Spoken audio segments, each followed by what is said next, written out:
Bonjour, ici Stéphanie Pimentel, agente au soutien pédagogique pour le Bureau communautaire Lieu des Petits. Je suis heureuse de vous présenter notre première capsule pédagogique. Et dans cette capsule, nous allons parler du coloriage. Est-ce que le coloriage est vraiment un outil pédagogique ou est-ce qu'on peut le considérer plus comme récréatif? Dans cette capsule, j'aimerais démystifier 3 mythes qui sont répandus souvent dans les services de garde à propos du coloriage. Allons-y! Mythe numéro 1. Le coloriage développe la motricité fine et la coordination œil-main. En effet, mais dans un service de garde, il y a une panoplie d'activités qui pourraient développer la motricité fine ainsi que la coordination œil-main. Dans un service de garde, nous privilégions souvent des activités telles que la construction des blocs, un enfant qui sait agripper des miettes, un enfant qui essaie de s'habiller ou de se déshabiller. Ce sont tous des exemples à privilégier sur le coloriage. Passons au mythe numéro 2. Mythe numéro 2. Les enfants ont un grand intérêt pour le coloriage, même qu'ils en demandent. Les enfants aiment colorier.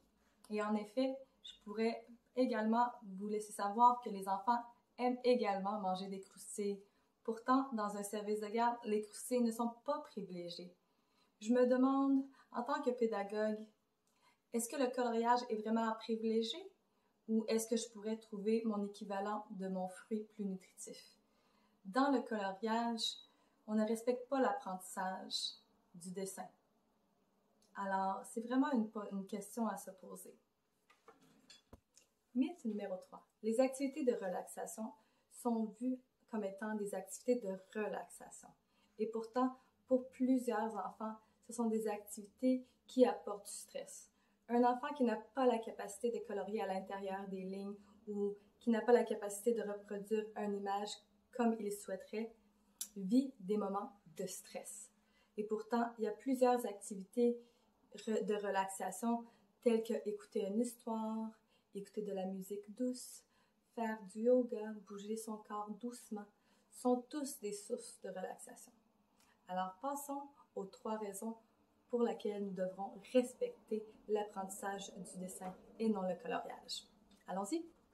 Il y a 3 raisons pour lesquelles nous devrons respecter l'apprentissage du coloriage dans les services de garde. Numéro 1.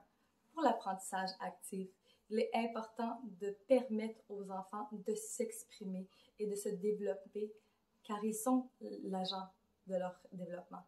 Alors, numéro 1, laissez-les s'exprimer et mettez à leur portée des feuilles blanches avec du matériel varié.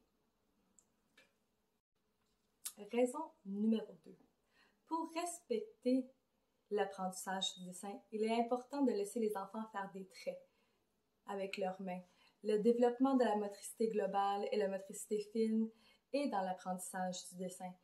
Il est beaucoup plus important de laisser l'enfant et de le permettre de faire des traits dans cet apprentissage actif. Passons au numéro 3. Numéro 3.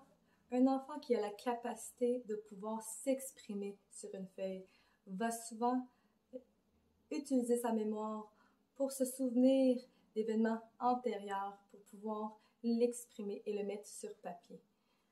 Une 3e bonne raison pourquoi nous devrons respecter l'apprentissage du dessin avec les enfants. J'espère que vous avez aimé notre petite capsule. À plus!